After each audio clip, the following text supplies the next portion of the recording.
যে মহান রব্বুল আলামিনের অশেষ দয়ায় আমরা প্রতি জুমার ন্যায় আজকে সলাতুল জুমা আদায়ের লক্ষ্যে ওনার পবিত্র ঘর মসজিদে আসার, বসার এবং কিছু দিনই কথা বলার এবং শোনার তৌফিক দান করেছেন। এজন্য সবাই বলি আলহামদুলিল্লাহ।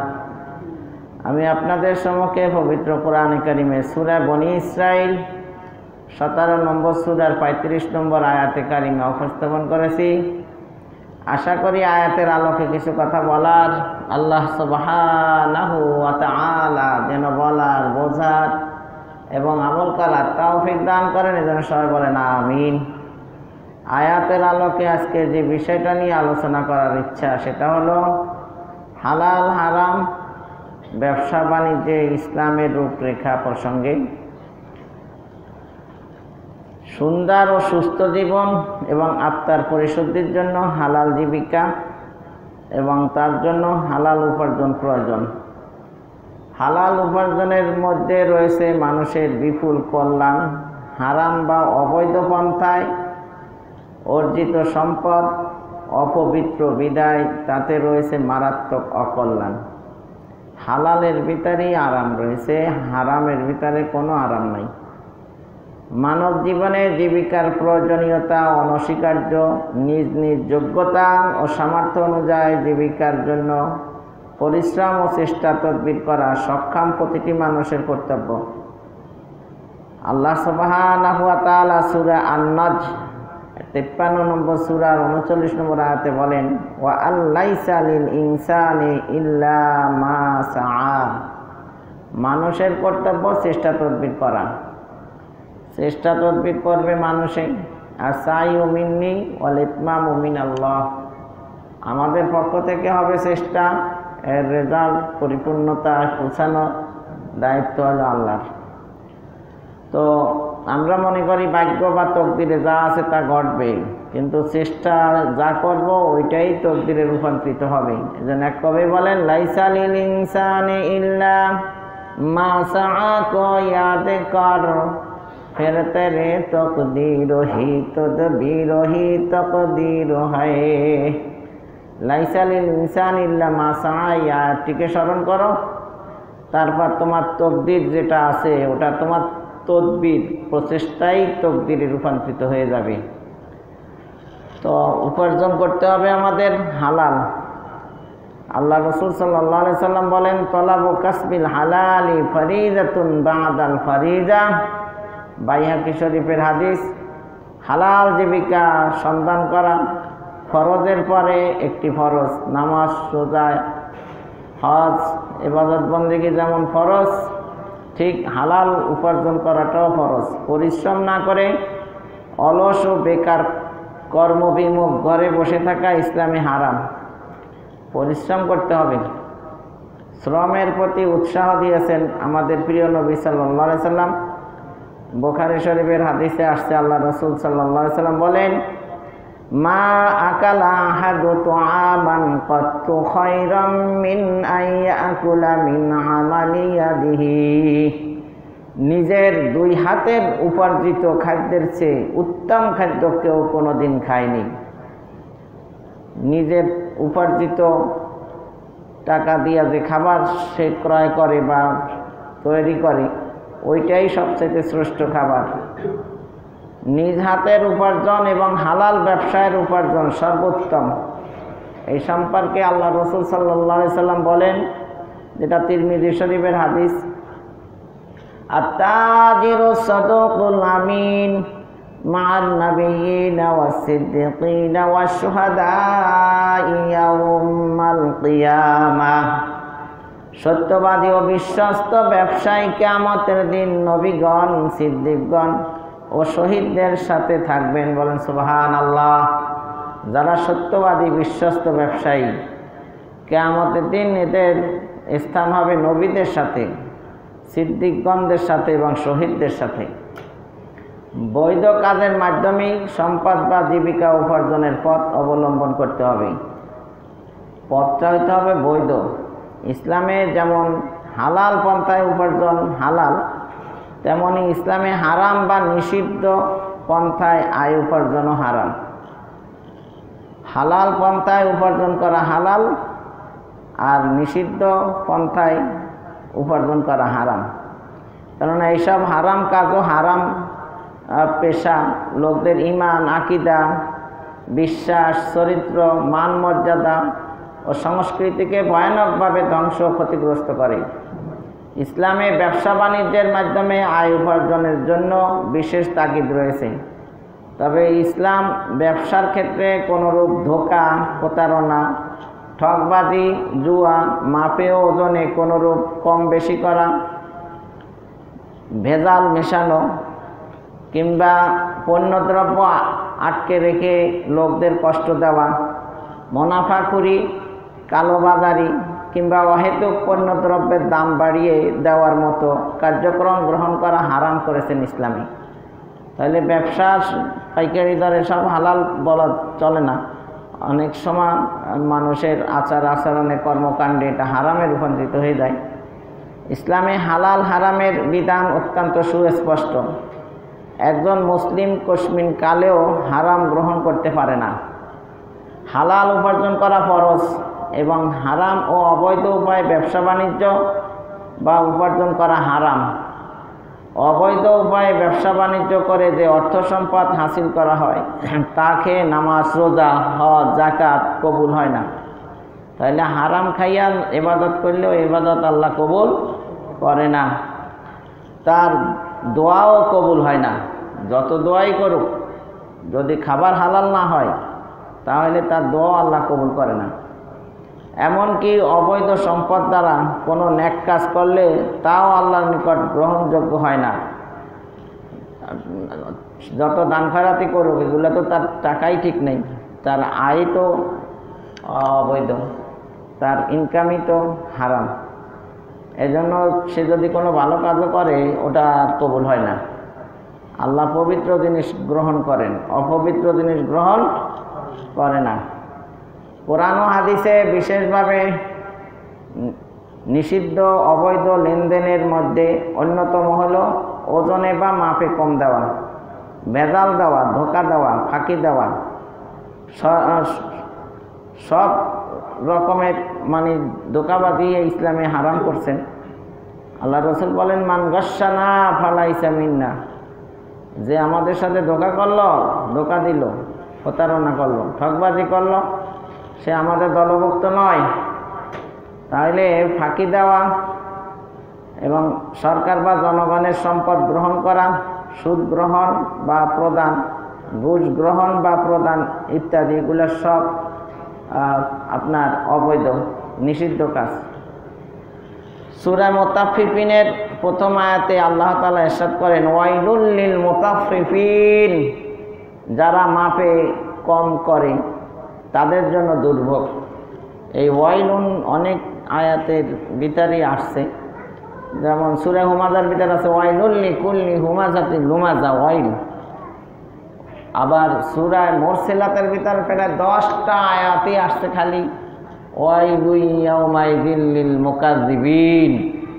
এই ওয়াইল বলতে এটা জাহান্নামের একটা উপত্যকা, যেটা শাস্তি অনেক অনেক বেশি। আমাদের হুজুর বলছিলেন ওটা আগুন দিয়ে নয়, ওটা বরফ দিয়ে, মাইনাস মাইনাস মাইনাস, এত বেশি ঠান্ডা, যার তা আর্দ্রতার আর কারণে বা এই ঠান্ডার কারণে অন্য অন্য জাহান্নামও এই উপত্যকা থেকে ফানা চায়।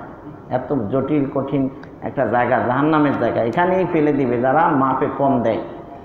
এখানে যারা মাপে কম করে তাদের জন্য দুর্ভোগ। তাফসীর কারকেরা বলে ওয়াইলুল লিল মুতাফফিফিন, এই মাপে কম দেওয়া মানে শুধু খালি ওজন করিয়া দেওয়া জিনিস হইলে মাপে কম দেয় তা না।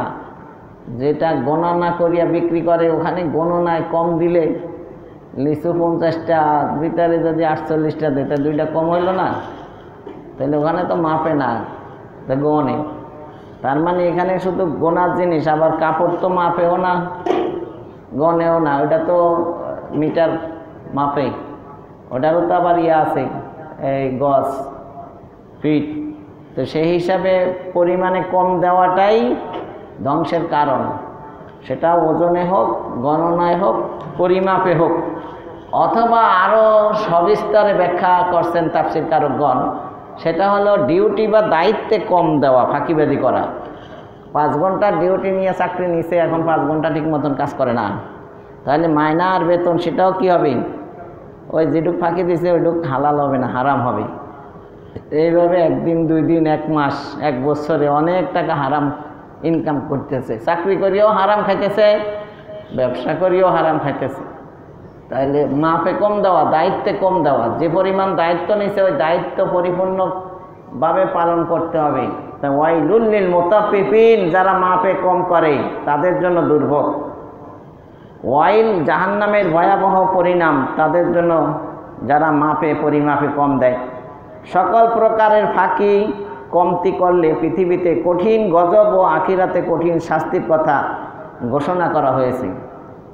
যারা মাপে কম দেয়, এইভাবে যদি ব্যবসা বাণিজ্য দেশের মানুষ করতে থাকে, তাহলে শুধু সেই একা ক্ষতিগ্রস্ত হবে তা নয়, বরং অনাবৃষ্টি, অতিবৃষ্টি, দেশের ভিতরে গজব,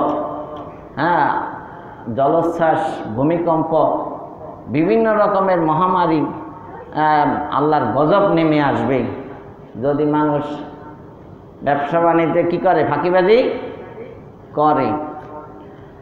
ইমাম মালিক রহমতুল্লাহ বলেন, প্রত্যেক বস্তুর মধ্যে পূর্ণ মাত্রায় দেয়া ও কম করা আছে। মুয়াত্তা মালিক 1ম খণ্ডের 12 নম্বর পৃষ্ঠার ভিতরে আসছে। কি বলছে? শুধু ওজনে না, প্রত্যেক বস্তুর মধ্যে পূর্ণ মাত্রায় দেওয়া বা কম করার বিধান বা ব্যবস্থা আছে। জৈনক ব্যক্তিকে আসরের সালাতে না দেখে হযরত ওমর রাদিয়াল্লাহু তাআলা আনহু এই ব্যাপারে তাকে জিজ্ঞাসা করলে সে একটি ওজর পেশ করলো যে আমি এই কারণে আসরের নামাজ আসতে পারি নাই। ওমর রাদিয়াল্লাহু তাআলা আনহু এক মুসাল্লিরে আসরের নামাজে দেখতে না পাইয়া পরে জিজ্ঞাসা করছিল, কিও তোমাকে যে দেখলাম না আসরের নামাজে? সে একটা ওজর, আপত্তি, একটা সমস্যার কথা এক্সকিউজ করছে যে এই সমস্যা আমার। তো তখন ওমর রাদিয়াল্লাহু তাআলা আনহু তাকে বললেন, তুমি আল্লাহর প্রাপ্য আদায়ে কমতি করছো। তার মানে জনগণের দায়িত্ব কম করা যায়, আল্লাহর দায়িত্ব কি ঠিক মতন রুকু করে না, সিজদা করে না, তাহলে সে কী করলো? কম করলো। যেটুক দেওয়ার সেটুক দিল না, মাপে কম দেওয়ার মতন এখানেও কম আছে। তাহলে সব জায়গার ভিতরে কি আছে? প্রত্যেক বস্তুর মধ্যে পূর্ণ মাত্রায় দেওয়া ও কম করার নিয়ম আছে। তো এখানে কোরআনে সূরা বাকারা 168 নম্বর আয়াত আল্লাহ বলেন, হে মানুষ, তোমরা হালাল ও উত্তম খাদ্য খাও। আল্লাহ খাইতে বলছে কি? হালাল এবং উত্তম খাদ্য। কারণ মানুষের দেহটা যদি সুস্থ না থাকে তো ইবাদত বন্দেগী করবে কিভাবে? ইবাদত বন্দেগী করতে হলে তো সুস্থ থাকতে হবে। তো সুস্থ রাখতে হলে হালাল খাইতে হবে। এই জন্য আল্লাহ বলছে যে তোমরা হালাল খাও, উত্তম খাবার খাও। তাহলে শরীরের গ্রোথ বাড়বে, এনার্জি থাকবে, শরীরের তাকত শক্তি সব ঠিক থাকবে, শরীর রোগমুক্ত থাকবে, তোমার মন মানে ফুর্তি থাকবে, তুমি ইবাদত বন্দেগী সআগ্রহে আনন্দ চিত্তে করতে পারবে। আজকে যারা হারাম খায় তারা বিভিন্ন রোগ শোকে ভোগে, শরীরের ভিতরে এনার্জি নাই, শরীর দুর্বল, কি ইবাদত করব? ও নিজেই তো অসুস্থ। তাহলে এটা কেন হয়? জাহারাল ফাসাদু ফিল বাররি ওয়াল বাহরি বিমা কাসাবাত আইদিন নাস।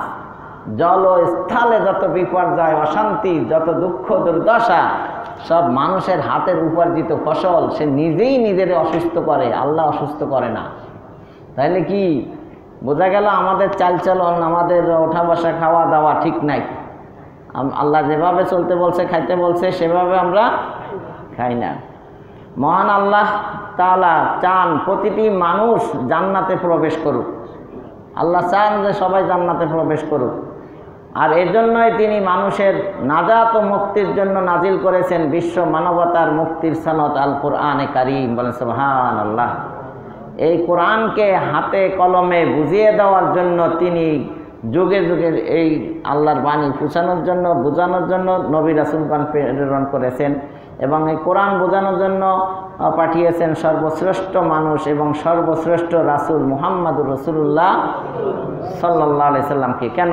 যে মানুষ কোরআন বুঝবে, আমল করবে, এরা সবাই জান্নাতে যাবে। আল্লাহ সকলকে জান্নাতে নেওয়ার জন্যই তো কোরআন নাযিল করছেন। আজকে আমরা কোরআন পড়ি না, বুঝি না, জানি না, আমল করি না, কোরআন থেকে দূরে, আর আমরা জান্নাতে যেতে চাই, দুনিয়াতে আখেরাতে সুখে থাকতে চাই। এটা সম্ভব নয়। তাহলে মানুষকে কেবলমাত্র সৃষ্টি করা হয়েছে আল্লাহর ইবাদত করার জন্য। সূরা জারিয়াতের আপনার জারিয়াতের 56 নম্বর আয়াত আল্লাহ বলেন, ওমা খালাকতুল জিন্না ওয়াল ইনসা ইল্লা লিয়াবুদুন।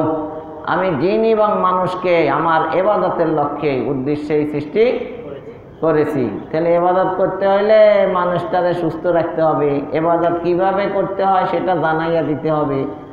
ইবাদতটা কি সেটাও বলতে হবে। তাহলে ইবাদতটা কি সেটা হলো কোরআন, আর কিভাবে করবে সেটার জন্য রাসূল।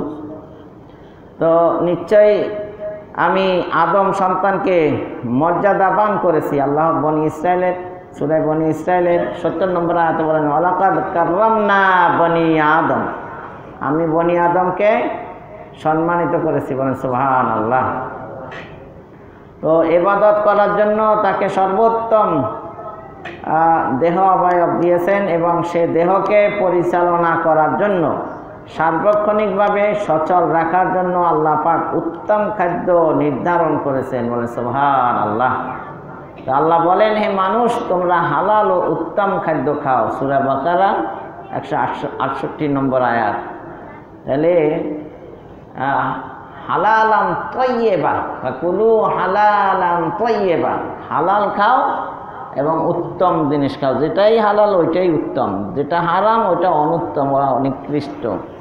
তাহলে হালাল যেগুলো আল্লাহ করছেন ওইটাই উত্তম এবং ওইটাই স্বাস্থ্যসম্মত, এবং যে পদ্ধতিতেই করছেন আল্লাহ তাআলা খাবার আল্লাহ রসুলের সুন্নাহ মোতাবেক সেইটাই গ্রহণ করতে হবে। আল্লাহ রসুল কি কি খাইতে পছন্দ করতেন, কি কি খাইতেন, এবং কোরআনের খাবারের বর্ণনা সব কিছু আছে। শামাইলে তিরমিজির ভিতরে আল্লাহ রসুলের সব বিস্তারে ওনার কি কি পছন্দ করতেন না করতেন সব কি আছে। তাহলে আল্লাহ মানুষকে উত্তম খাদ্য খেতে নির্দেশ করেছেন। যদি মানুষ উত্তম খাদ্য না খায় এবং সীমা লঙ্ঘন করে তাহলে সে তার গজবে পতিত হবে। সে আল্লাহর গজবে পতিত হয়, সে ধ্বংস হয়ে যায়। সূরা তাহা 81 নম্বর আয়াতে আল্লাহ বললেন, আল্লাহ মানুষকে উত্তম খাদ্য খেতে নির্দেশ করেছেন। যদি মানুষ উত্তম খাদ্য না খায় এবং সীমা লঙ্ঘন করে তাহলে সে তার গজবে পতিত হবে, আল্লাহর গজবে পড়বে। যদি হারাম খায়, হারাম খাইলে আল্লাহর গজব তার উপরে পড়বে, সে আল্লাহর গজবে পতিত হয়, সে ধ্বংস হয়ে যায়। তাহলে হারাম খাইয়া কেউ শান্তিতে থাকতে পারবে না। দেখেন না, যা বয়স হয়েছে এর ভিতরে তো দেখতে আছেন যারা হারাম খায় তারা কত সমস্যার ভিতরে আছে। তো মানুষকে আল্লাহ পাক অতি উত্তম অদ্ভুত সুন্দর একটি দেহ দিয়েছেন। এই উত্তম দেহকে সঠিকভাবে কার্যকর রাখার জন্য তাকে উত্তম খাবার খেতে হবে এবং কোনো বিকল্প নাই। মানুষ সুস্থ থাকার জন্য, শরীরের কার্যক্ষমতা বহাল রাখার জন্য তাকে হালাল খাইতে হবে, উত্তম খাবার খাইতে হবে। উত্তম খাদ্য একটি পবিত্র জিনিস। সূরা বাকারার 168 নম্বর আয়াতে আল্লাহ তাআলা সমগ্র মানব জাতিকে সাবধান করে বলেছেন, তোমরা হালাল ও উত্তম খাদ্য খাও। আমরা যদি বাঁচতে চাই, রোগমুক্ত থাকতে চাই এবং স্বাভাবিক জীবনযাপন করতে চাই এবং আল্লাহর দেওয়া জীবনকে সুস্থ থেকে উপভোগ করতে চাই তাহলে হালাল এবং উত্তম খাদ্য খেতে হবে। এর বিকল্প কোনো ব্যবস্থা নাই। তো আজকের আলোচনা হইল হালাল হারাম ব্যবসা বাণিজ্যে ইসলামের রূপরেখা প্রসঙ্গে। সমাজে সুস্থভাবে বেঁচে থাকার জন্য জীবিকা অর্জনের যেসব মাধ্যম আছে তার মধ্যে ব্যবসা বাণিজ্য হল সর্বোত্তম পন্থা। অনেকগুলো আয়ের ইনকাম করার ব্যবস্থা আছে, পন্থা আছে, পথ আছে, কিন্তু সবচাইতে কোনটা বেশি ভালো? ব্যবসা বাণিজ্য, এইটাই ব্যবসা বাণিজ্যের মাধ্যমে হালাল জীবিকা অর্জন বা বৈধ অর্থ উপার্জনের বিশেষ সুযোগ রয়েছে বিধায় ইসলাম এই পেশাকে উৎসাহিত করেছেন। সাহাবায়ে কেরাম রাদিয়াল্লাহু তাআলা আনহুম আজমাইন ব্যবসা বাণিজ্য করতেন এবং তাদের মধ্যে সদ্গুণাবলী পরিপূর্ণ মাত্রায় বিদ্যমান ছিল। ব্যবসা বাণিজ্য তথা ক্রয় বিক্রয় নবী রাসূলের গুণের অন্তর্ভুক্ত। নবী রাসূলগণও অনেকে ব্যবসা বাণিজ্য করছেন, আমাদের নবী সাল্লাল্লাহু আলাইহি সাল্লামও কী করছেন? ব্যবসা বাণিজ্য করছেন। আম্বিয়া কেরাম ব্যবসা পেশায় নিয়োজিত থেকে মানুষের উপকার সাধন করেছেন। ব্যবসা করে শুধু নিজের পুঁজি বাড়ি করা তা নয়, মানুষের উপকার করা, এটা চিন্তা করতে হবে। ইন্নামাল আমালু বিন্নিয়াত। ঘরের জানালা দিবেন শুধু বাতাসের নিয়াতে না, আজানের ধ্বনি যাতে আপনার কানে আসে এই নিয়াতে জানালা দিলে সব তো পাবেনই, বাতাস বন্ধ থাকবে না। এই যে মনে করেন আমার এই যে মাইক্রোফোনের সামনে এই যে একটা কি দেখেন ফোম, এইটা ছিঁড়ে গেছিল, আমরা আর মিলাইতে পারি না, তাই আর একজনে চীন থেকে নিয়ে আসছে, চায়না থেকে নিয়ে আসছে, এটা চায়নার থেকে নিয়ে আসছে। তাহলে এখন সে তো ব্যবসা করে, এখন তার টাকা তো ঠিকই পাবে, কিন্তু তার যদি নিয়ত থাকে যে আমি একজনের উপকার করি, তাহলে কি সব হবে না?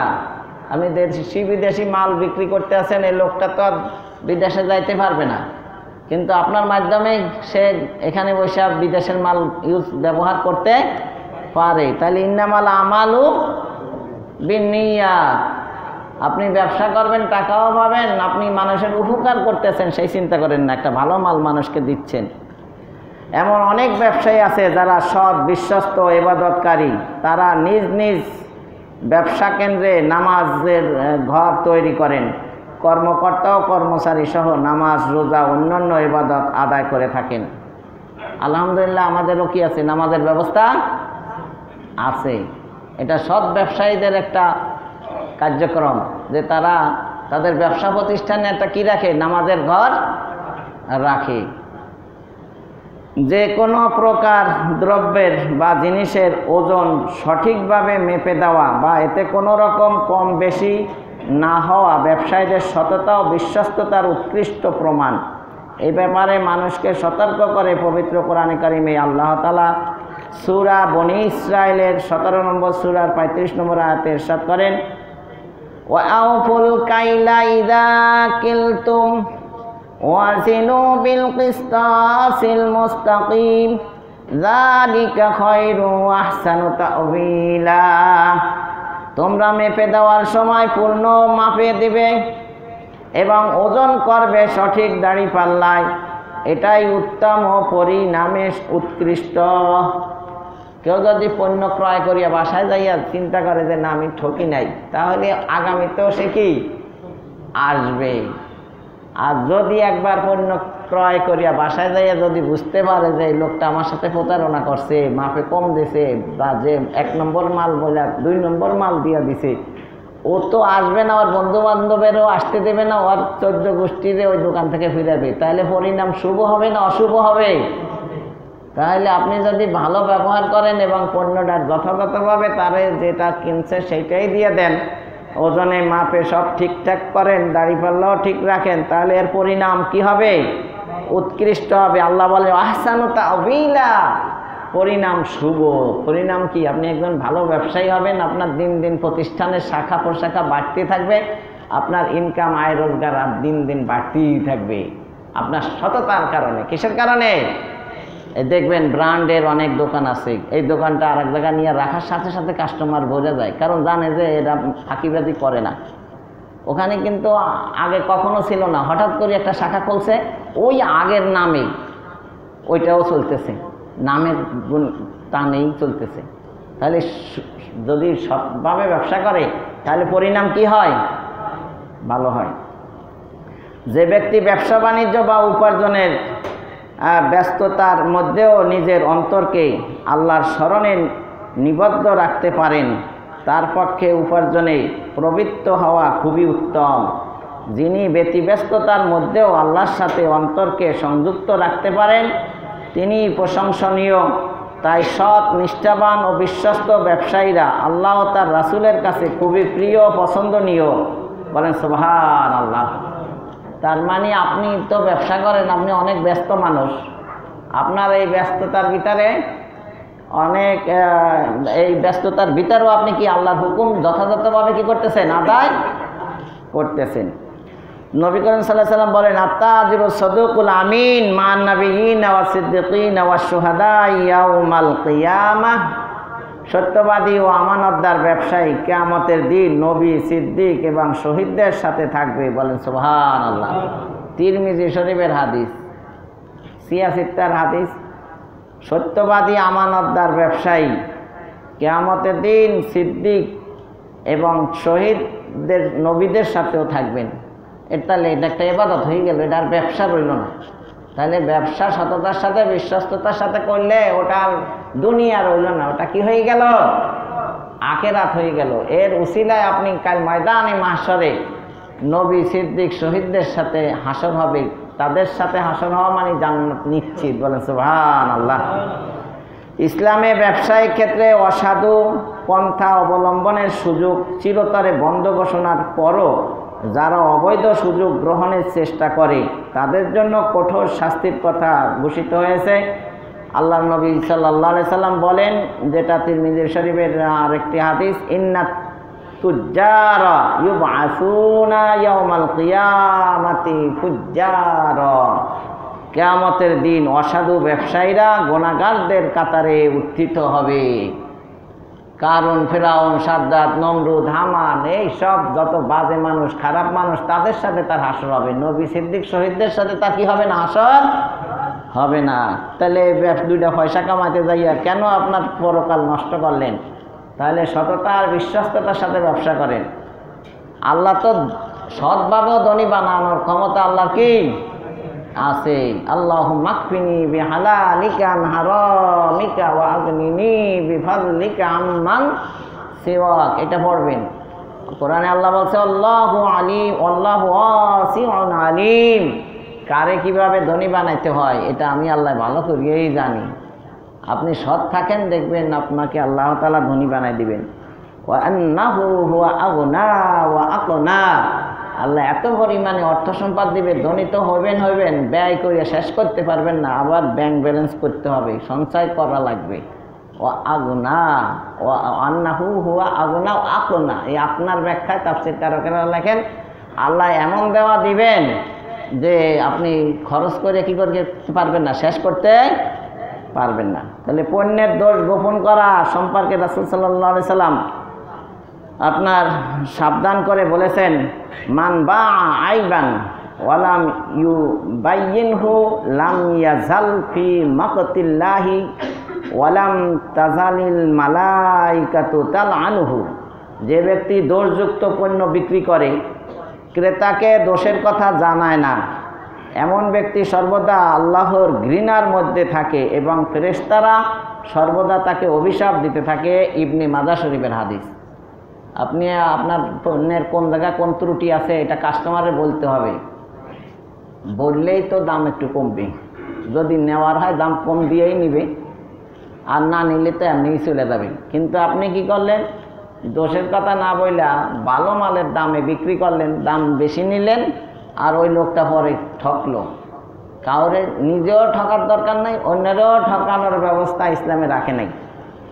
তাহলে অসাধু ব্যবসায়ীদের সাবধান করে দিয়ে এই সম্পর্কে মহানবী সাল্লাল্লাহু আলাইহি সাল্লাম আরও বলেন, যেটা মুসলিম শরীফের হাদিস, মান গস্সা ফালাইসা মিন্না। যে ব্যবসায়ী ধোঁকাবাজি করে সে আমার উম্মতভুক্ত নয়। তাহলে ব্যবসায়ীরা যদি ধোঁকাবাজি করে, প্রতারণা করে, ছলছতারি করে, কাস্টমারের সাথে নয়ছাই করে, ঠকায়, তাহলে ও আর আল্লাহ রসুলের উম্মত হিসাবে স্বীকৃতি পাচ্ছে না। ওর নাম যা হোক আর ওর বাড়ি যেখানেই হোক, আর ও যে কামই করুক, সামনের কাতারে এসে নামাজ পড়ুক, আর ওর নাম আব্দুল্লাহ হোক, ও বাইতুল মুকাররমে যাইয়ে নামাজ পড়ুক, কোনো কাম হবে না। ও হজ যতবার করে করুক, ও আল্লাহ রসুলের কি হবে না, উম্মত হবে না। কারণ কি, ও ছলছতারি করে, ধোঁকাবাজি করে কাস্টমারের সাথে। ইসলামে ব্যবসায়িক অসাধুতার বিরুদ্ধে সতর্কবাণী উচ্চারিত হয়েছে। চোরা কারবারি, মুনাফাখুরি, মজুদদারি, কালোবাজারি, পণ্যে ভেজাল দেওয়া, ওজনে কারচুপি করা, ধোঁকা প্রতারণা ও ঠকবাজির আশ্রয় নেওয়া, দামে হেরফের করা প্রভৃতি অসাধুতার পথ ইসলামে নিষিদ্ধ। তাহলে ইসলামে ব্যবসার কিছু মূলনীতি আছে। ইসলামে কি আছে? ব্যবসার মূলনীতি আছে, কিছু নিয়ম নীতি আছে। 1 নম্বরে ব্যবসায়িক পণ্য উপাদান ও কায় কারবারগুলো বৈধ হতে হবে। অবৈধ কায় কারবারকে ইসলাম বৈধতা দেয় না। যেমন মদ, জুয়া, সুদ, ঘুষ ইত্যাদি ব্যবসার সঙ্গে জড়িত হওয়া ইসলামে অনুমোদন নেই। এটা একটা মূলনীতি। আপনি যে পণ্যটা বিক্রি করবেন ওই পণ্যটা কোরআন হাদিসে নিষিদ্ধ কিনা, যদি ওইটা নিষিদ্ধ থাকে ওইটার ব্যবসা করতে পারবেন না।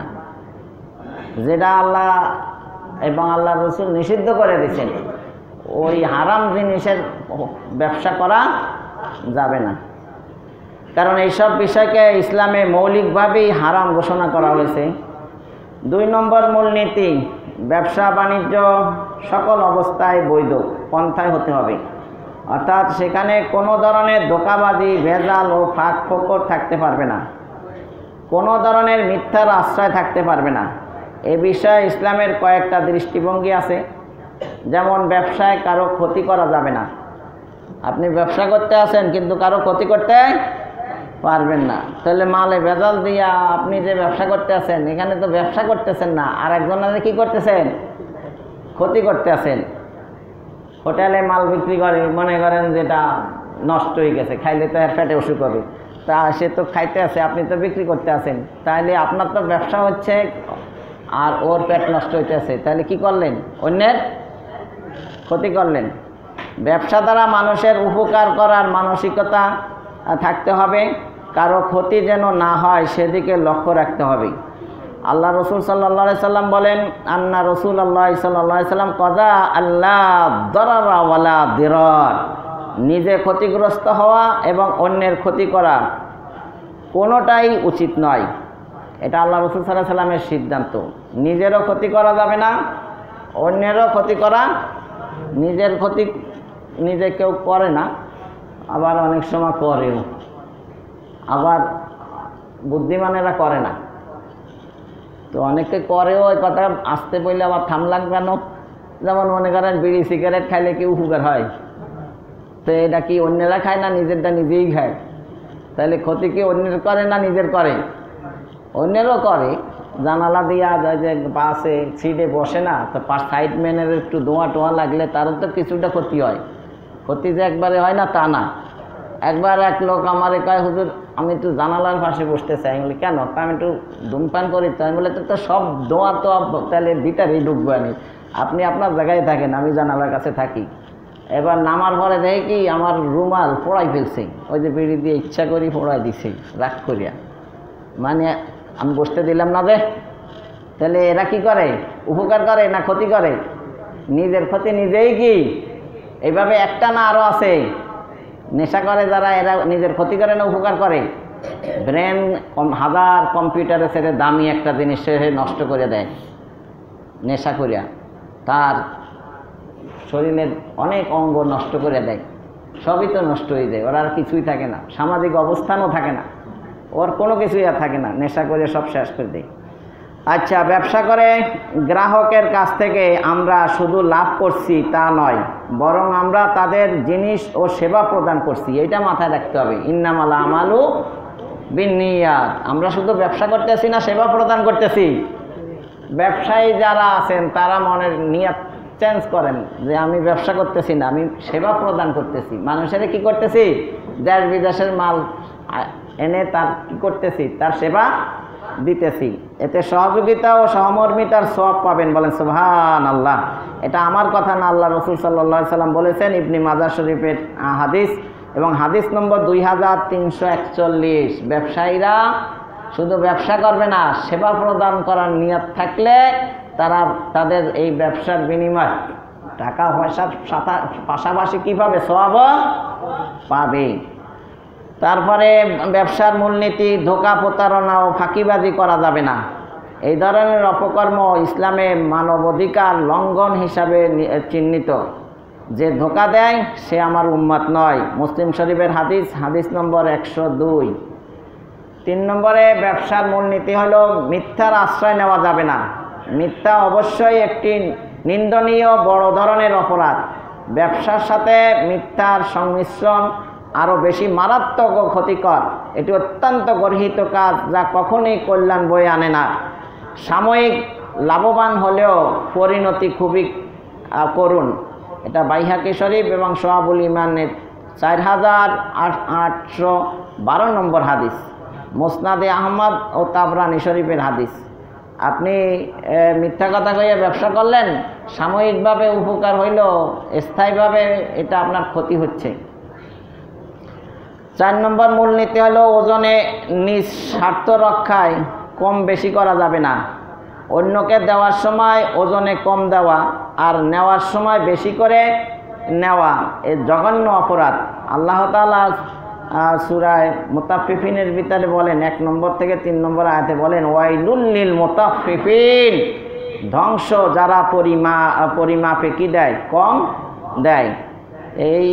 এর ব্যাখ্যা কিন্তু আমি আলোচনার শুরুতে বলছিলাম যে শুধু ওজনে কম তা নয়, আপনি চাকরি করবেন 8 ঘন্টা, 8 ঘন্টায় দিতে হবে। একটু কম করলে আপনার ওই কমের টাকা নিতে হবে, মাস শেষে কর্তন করতে হবে বেতন থেকে, আর না হইলে ওই টাকাটা কি হবে না, আপনার হালাল হবে না। তাহলে দায়িত্বে কম দিয়া আপনি দিলেন কম, কাম করলেন কম, বেতন নিলেন বেশি, তো মাল দিলেন কম, টাকা নিলেন বেশি, ওই একই তো কথা, হিসাব তো এক জায়গায়।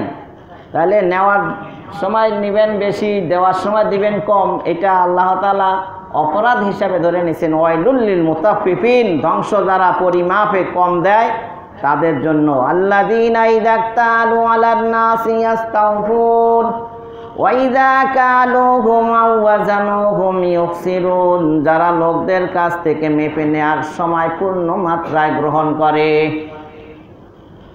আর যখন তাদেরকে মেপে দেয় অথবা ওজন করে দেয় তখন কম দেয়। সমস্যা কি? এরা নেওয়ার সময় বেশি নেয়, দেওয়ার সময় কি কম দেয়। তুমি যে কাজটি তোমার নিজের জন্য পছন্দ করো না, তা অন্যের জন্য কিভাবে পছন্দ করো? এটা তো হাদিস। লা ইউমিনু আহাদুকুম হাত্তা ইউহিব্বা লিআখিহি মা ইউহিব্বু লিনাফসিহি, তুমি তোমার নিজের জন্য যা ভালোবাসো তা অন্যের জন্য ভালোবাসার আগ পর্যন্ত ইমানদার হতে পারবে না। তাহলে নিজের বেলায় তুমি বেশি নেওয়ার চিন্তা করো আর মানুষের কম দিতে চাও, তাহলে এখনো তুমি পরিপূর্ণ ইমানদার হইতে পারো নাই। তাহলে যেটা নিজের জন্য পছন্দ করো সেটা অন্যের জন্য কি করতে হবে? পছন্দ করতে হবে। আজকে তুমি ব্যবসায়ী, তুমি নিজে আবার কাস্টমার না আর এক জায়গা, খালি তোমারও ওয়াজ করতেছি তা না, তুমি যার থেকে কেন তারও তো ওয়াজ করতেছি। কোরআন কি একজনের জন্য না সবার জন্য? এই নিয়ম পালন করলে শুধু ব্যবসায়ীরা লাভবান হবে না সবাই লাভবান হবে? সবাই। কারণ ব্যবসায়ীরা তো এক জায়গায় ব্যবসা করে, আর এক জায়গায় এসে কাস্টমার না। তাহলে সব ব্যবসায়ীরা ভালো হয়ে গেলে সকল লোকেই উপকৃত হবে। কিয়ামতের দিন এমন ব্যক্তিকে আল্লাহ তাআলা কোনো ক্রমেই ক্ষমা করবেন না যদি প্রতারিত ব্যক্তি তাকে ক্ষমা না করেন। সহিহ বুখারী শরীফের 13 নম্বর হাদিস, মুয়াত্তা মালিকের 5370 নম্বর হাদিস। কাস্টমারে যে ঠকাইতে আছেন, কাস্টমারে যে মনে করেন লুজার, ক্ষতিগ্রস্ত হচ্ছে, এই গুনাহ আল্লাহ মাফ করবে না যদি কাস্টমার সে নিজের থেকে ব্যবসায়ীরা কি মাফ না করে। কারণ এটা অন্যের হক, আল্লাহ বান্দার হক, বান্দাকে পূর্ণভাবে দিয়ে দিবেন। যদি আপনার ওই সময় নেকি না থাকে তার গুনাহ নিয়ে আপনি জাহান্নামে যেতে হবে। ইয়াউমুত তাগাবুন, ঠকাইছেন সারা জীবন, এখন ঠকা খান। তাহলে যারা মানুষের ঠকায় ওরা আসলে ঠকায় না, নিজেই ঠকে। যাদেরকে ঠকায় তারাই জিতে, আজ না হোক কাল, কিয়ামতের দিন জিতবে। এই জন্য ঠকলে ভালো, জেতা ভালো না। কারণ জিততে গেলে পরে কী হতে হবে? ঠকতে হবে। তো ব্যবসার মূলনীতি আর একটা 5 নম্বর মূলনীতি হলো পণ্য বিক্রির জন্য মিথ্যা শপথ করা যাবে না। আর অযথা কচম টচম করে বলে আর বেশি কেনা নাই, এই কেনা এই কেনা, এই নিজ দেখায়, মিথ্যাবাদী শপথ করে, মিথ্যা নৈতিক চরিত্রের অবক্ষয় ঘটায়, মিথ্যাবাদীর উপরে আল্লাহর অভিশাপ, মিথ্যা বলে বা মিথ্যা শপথ করে পণ্য বিক্রি করার পরিণতি খুবই ভয়াবহ। তাদের জন্য রয়েছে বেদনাদায়ক শাস্তি। সহিহ মুসলিম শরীফ এবং আবু দাউদ শরীফের 106 নম্বর হাদিস এবং নাসাই শরীফেরও হাদিস। তাহলে শপথ করে, মিথ্যা শপথ করিয়া ব্যবসা করার কোনো কি নাই, দরকার নাই। নিজে ঠকা যাবে না এবং অপরকেও ঠকানো যাবে না, এটাও ব্যবসার একটা মূলনীতি। 3 দিন পর্যন্ত পণ্য ফেরত দেওয়ার অধিকার দিতে বলেছেন আল্লাহ রসুল সাল্লাল্লাহু আলাইহি সাল্লাম। সহিহ বুখারী শরীফের 6964 নম্বর হাদিস। কয়দিন পর্যন্ত ফেরত দিতে পারবে? 3 দিনের ভিতরে। আপনারা তো কবেন কই আমার লিস্ট কই, এই কই, চেনার পরেও কবেন না তো আমি তো আপনার কাছে মাল বেশি নেই, তাহলে তো হবে না। ইসলাম তো এখানেই, ফেরত দিতে হবে, ফেরত নিতে হবে যদি মাল সে ফেরত দিতে চায়। তো এই সুযোগ সুবিধা কেন? মানুষ যাতে না ঠকে, সেই জন্যই তো। হয়তো আপনি দেখেন নাই বা সে দেখে নেই, একটা ত্রুটিযুক্ত পণ্য সে ক্রয় করছে, বাসায় যাওয়ার পরে বউরাতে ধরা আছে না এরকম? ওদের চোখ খুব বেশি, পাওয়ার বেশি, ওদের শ্রুতি শক্তিও বেশি, শ্রবণ শক্তিও বেশি। মানে আল্লাহ তাআলা এই জন্যই ওদেরকে বাসা বাড়িতে থাকতে বলছে, কারণ সব কিছু দেখে শুনে রাখবে, তো সচেতন থাকে। বাচ্চা কাচ্চা নালে আপনি মানুষ করা যায় না। আপনি ঘুমাইলে যে ঘুম দিবেন টেরও পাবেন না বাচ্চা কই কান্দে না পড়ে গেছে, কিন্তু ওরা সব সময় সজাগ থাকে। একটা গাছের পাতা পড়লে ওর ঠাস করে উঠে যায়। এই সচেতনতা ওদের ভিতরে আল্লাহ তাআলা কি পরিবার সুন্দরভাবে পরিচালিত হওয়ার জন্য যে গুণ কোয়ালিটি দরকার, এটা নারীদের ভিতরে আল্লাহ তাআলা কি দিয়ে দিছেন। আর বিশেষ করে মন্দ জিনিস নিয়ে বাসায় গেলে আপনি সহসা এটা গ্রহণ করাইতে পারবেন না। এটার কারণটা কি? কারণটা হলো এই জন্য আল্লাহ তাআলা ওই যে মিনা মুজদালিফার মাঝখানে, ওখানেই আল্লাহ আদম আলাইহিস সালামরে বানাইয়া জান্নাতে থাকতে দিছেন। আর জান্নাতেই আল্লাহ তাআলা আদম আলাইহিস সালামের বিবর ঘুমের ভিতরে রাখিয়া তার বাম পাশের বুকের নিচে হাত দিয়া হাওয়া আলাইহিস সালামরে বানাইছে। তাহলে নারীদের জন্মই জান্নাতে, তাদের চাহিদাই উচ্চ, তাদের চিন্তা চেতনা অনেক উন্নত। এই জন্য নর্মাল পোশাক, নর্মাল খাবার, নর্মাল জিনিসপত্রে ওদের তুষ্টি হয় না, মন বসে না। কেন বসে না? ওদেরকে বানাইছে আল্লাহ কোথায়? এই জন্য ওদের চাহিদাটা হাই না লো। এই জন্য আপনি যখন কিছু নেবেন নাক ছিটকাইব, এই নাক ছিটকাইলে কোনো দোষের কিছু নাই, তার ভিতরে পরিপূর্ণ গুণাগুণ আছে, তার রুচিবোধ আছে, আপনি অন্যভাবে দেখেন না। আচ্ছা, তারপরে ব্যবসায়িক মূলনীতি হলো ব্যবসার সাথে সুদকে মেশানো যাবে না। সুদ একটি মারাত্মক অপরাধ, সুদ থেকে অবশ্যই দূরে থাকতে হবে। ব্যবসার নামে কোনো প্রকার সুদ চালু করা যাবে না। আল্লাহ তাআলা বলেন ইয়ামহাকুল্লাহু রিবা ওয়া ইউরবিস সাদাকাত, আল্লাহ সুদকে নিচ্ছিন্ন করেন এবং দান খয়রাতকে বর্ধিত করেন। এটা আপনার সূরা আল বাকারা 2 নম্বর সূরার 276 নম্বর আয়াত। কি বলছেন আল্লাহ? যারা সুদ খায় এদের টাকা পয়সা বাড়বে না কমবে? কমবে। আর যারা দান করে তাদের টাকা পয়সা বাড়বে।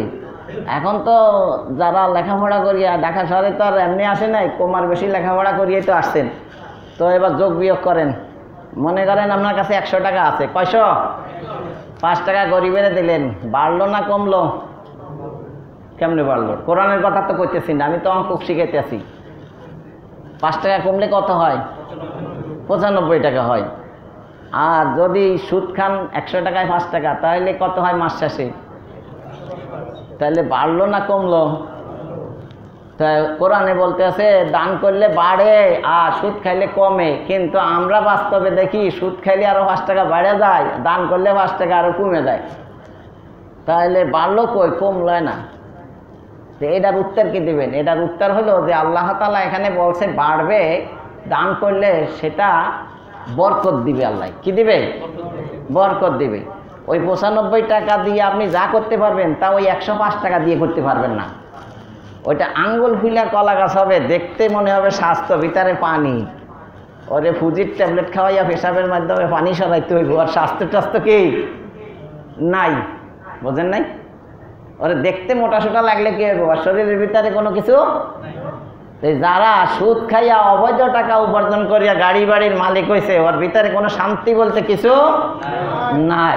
ওর ক্যান্সারে আক্রান্ত হইব, কয়েকদিন পরে সিঙ্গাপুর মালয়েশিয়া নানান জায়গা যাইব মানে চিকিৎসার জন্য, কারণ ওর ভিতরে কোনো কিছু ভালো কিছু নাই। আর যারা দান করে আল্লাহ তাদের বরকত দেয়, তাদেরকে আল্লাহ অসুখ বিসুখ দেয় না। দেখবেন যারা বেশি টাকা ইনকাম করে অবৈধভাবে, ওদের কাছে চাঁদাবাজেরা আসে। আমরা কয়েকজন একটু ইন্ডিয়া সফরে যাবো, এনে যাবো এদিক কই টাকা পয়সা নেয় তো। কিন্তু যারা হকালালিভাবে চলে, হাজির সাহেব মানুষ, নামাজি মানুষ, অবৈধ টাকা ইনকাম করে না, তার কাছে কিন্তু চাঁদাবাজেরা আসে না। আর আল্লাহ রোগশোকও দেয় না, বিপদ আপদ আল্লাহ যেটা বলছে ওইটাই ঠিক, আল্লাহ বরকত দেন। কি দেন? তাহলে সুদ যদিও বৃদ্ধি পায় কিন্তু এর শেষ পরিণতি হচ্ছে স্বল্পতা। এটা ইবনে মাজা শরীফের 2279 নম্বর হাদিস। সুদ যদিও বৃদ্ধি পায় কিন্তু এর শেষ পরিণতি হচ্ছে কি? স্বল্পতা, তার মানে বাড়ে নাই, কমছে। ব্যবসার আর একটা নীতিমালা হলো অনুমান ভিত্তিক ব্যবসা করা হতে বিরত থাকতে হবে। যেমন আপনার এটারে কয়েকভাবে বোঝানো যায়, এখন সময়ও কম। যেমন বুদুব বেচালা, মনে করেন এই লিচু বেচে, আম বেচে, নারকেলও বেচে, ডাব বেচাও শুরু করছে, পুরো গাছ সহ বেঁচে ফেলে। এটা দেখা বুদুব বেচালা। এখন পর্যন্ত ফল আসে নাই, ফুল ধরছে মাত্র, পুরো বাগান সহ বিক্রি করে। এটা জায়েজ নাই। এটা কি নাই? জায়েজ নাই। এই না জায়েজ কামি করতে আছে সমাজে, দেশের ভিতরে। কারণ আপনার পণ্য তো আনুমানিক, বেশি হইতে পারে, কমও হইতে পারে। পুকুর চুক্তি বিক্রি করে ফেলছে মাছ, কিন্তু পুকুরে তো মাছও থাকতে পারে, কাঁকড়াও থাকতে পারে, নাও থাকতে পারে। এটা লস। নিজেও ক্ষতিগ্রস্ত হওয়া যাবে না, অন্যেরও ক্ষতি করা। তাইলে এই ব্যবসা জায়েজ নাই। সহজে বুঝে দিলাম। খেতে অকর্তিত খাদ্যশস্য অনুমান করে বিক্রি করাকে মহাকালা বলে। ইবনে কাসির এগুলো সুদের অন্তর্ভুক্ত করেছেন। তাফসিরে ইবনে কাসিরে এগুলারে কি বলছেন? সুদের অন্তর্ভুক্ত। তা আর একটা নীতিমালা হলো অপরে